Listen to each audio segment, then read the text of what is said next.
Hello hi everyone, welcome to simple vlogs with Durga. ఇవాళ అయితే మన ఛానల్లో చిన్న గుత్తి వంకాయల మసాలా కర్రీ అయితే చేద్దాము. ఆ ప్రాసెస్లోకి అయితే వెళ్దాము. ముందుగా 1/2 kg వంకాయలను తీసుకోవాలి.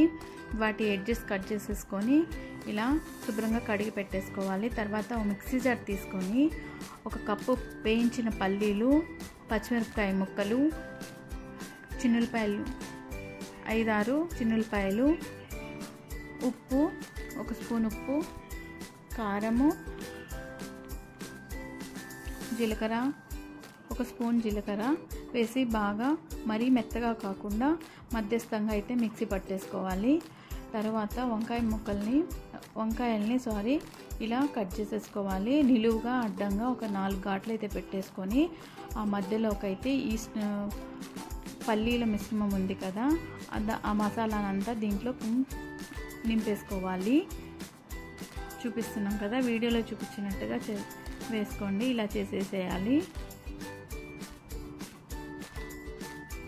చాలా ఈజీగా అయిపోతుందండి.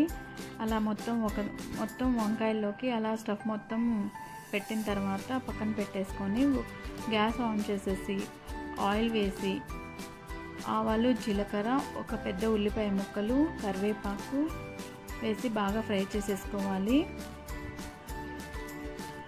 ఇలా బాగా ఫ్రై అయిన తర్వాత మరీ నల్లగా అవ్వకుండా అయితే ఫ్రై చేసేసుకోవాలి. తర్వాత అల్లం వెల్లుల్లి పేస్ట్ వేసేసుకొని ఇలా ఫ్రై చేసేసుకోవాలి. అడుగు అంటకుండా అయితే చూసేసుకోండి.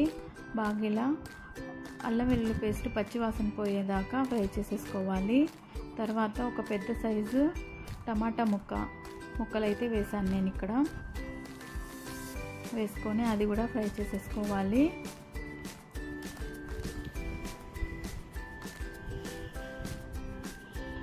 ఇలా మొత్తం కలుపుకున్న తర్వాత కొంచెం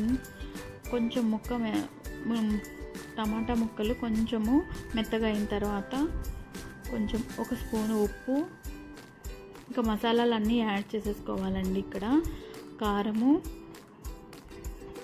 నెక్స్ట్ పసుపు వేసుకోవాలి. తర్వాత ధనియాల పొడి అయితే వేయాలి. ఇలా వేసేసుకొని బాగా కలిపేసేసుకోవాలి.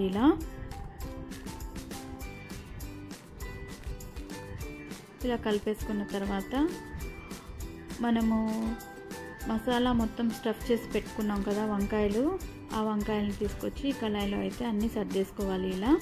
ఇలా వేసేసుకోవాలి. చూపిస్తున్నాం కదా, ఆ విధంగా అయితే చేసేసుకోవాలి.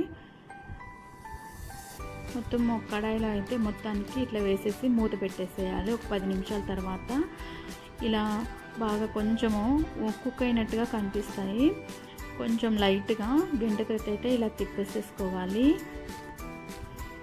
తిప్పిన తర్వాత ఇలా సర్దేసుకోవాలి, మరీ మెత్తగా కాకుండా. తర్వాత మనము స్టఫ్ చేసిన తర్వాత కొంచెం మిగులుతుంది కదా పల్లీల పౌడర్, మసాలా పౌడరు, అది కూడా దీంట్లో వేసేసుకొని యాడ్ చేసేసుకోవాలి. చూడండి, ఇలా కలిపేసుకోవాలి మొత్తము. ఈ కర్రీ అయితే చపాతీలోకి కానీ, రైస్లోకి కానీ, దేంట్లోకైనా బగారా రైస్ కాంబినేషన్ సూపర్గా ఉంటుంది. ట్రై చేయండి. తర్వాత 2 కప్స్ వాటర్ అయితే వేసాను నేను ఇక్కడ. మనం కొంచెం మరీ గ్రేవీగా కాకుండా మధ్యస్థంగా తినేవాళ్ళు 1 కప్ అయితే సరిపోతుంది. నేను 2 కప్స్ వేసాను ఇక్కడ. మంచిగా గ్రేవీగా ఉంటుంది. తర్వాత మూత పెట్టేసుకొని ఇలా ఉడకబెట్టేసుకోవాలి. తర్వాత ఒక 10 నిమిషాలు మూత పెట్టాలి. తీసిన తర్వాత ఇలా అయితే తయారవుతుంది మసాలా కర్రీ. సూపర్గా ఉందండి. టేస్ట్ అయితే మా పిల్లలకి అయితే బాగా నచ్చింది. ఒకసారి అయితే ట్రై చేయండి. బగారా రైస్కి అయితే సూపర్గా ఉంది. ట్రై చేయండి. చపాతీలకు కూడా బాగుంటుంది. ట్రై చేసి ఎలా ఉందో కామెంట్ చేయండి. నచ్చితే లైక్ చేయండి, షేర్ చేయండి, సబ్స్క్రైబ్ చేయడం మాత్రం మర్చిపోకండి. ఇంకేమైనా కుకింగ్ వీడియోస్ కావాలంటే కామెంట్ చేయండి. లాస్ట్గా కొత్తిమీరతో గార్నిష్ చేసుకోవాలి.